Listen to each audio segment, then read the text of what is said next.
حضور وہ ترجمے کے بابا جناب نے فرمایا ہمارے دو بہت مشہور وکلاء، ایک ابروہی صاحب اور خالد احمد اسحاق، ایک موقع پر ڈفرنٹ موقع پر دونوں نے یہ اکنالج کیا کہ حضرت شیر علی رضی اللہ تعالیٰ عنہ کا ترجمہ بیسٹ ہے. کوئی شک ہی نہیں.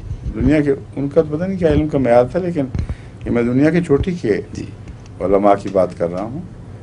اور یہ جو انگریز تھے انہوں نے بھی بعض غلط فہمیاں یہ ہوئی کہ شاید میں زبان امپروو کرنے کی کوشش کر. میں نے کہا زبان امپروو کرنے کا کوئی میں ثواب بھی میرے دماغ میں نہیں آیا، مگر جو مضمون حضرت مولوی صاحب نے سمجھا میرے نزدیک اس مضمون میں کے سمجھنے میں کچھ ابھی کمی رہ گئی تھی. آیات کے سیاق و سباق کے مطابق وہ نہیں بیٹھ رہا. اس لیے ترجمہ جب اس کا ہو گیا ہے تو آئندہ ہر شخص قرآن کریم کی طرف وہی منسوخ کرے گا. اس لیے میں یہ نہیں کہتا کہ اس کو یک قصر یک قلم موقوف کر دیں. میں یہ کہتا ہوں کہ ایک متبادل ترجمہ اسی آیت کا ایک اور پیش کر دیں اور قاری پر چھوڑیں اس کو. کم سے کم اس حد یہ تو علم ہو کہ یہ بھی ممکن ہے مانا. یہ کوشش کر رہے ہیں ہم. مگر حضرت مولوی کا ترجمہ تو بہرحال چوٹی کا ترجمہ ہے.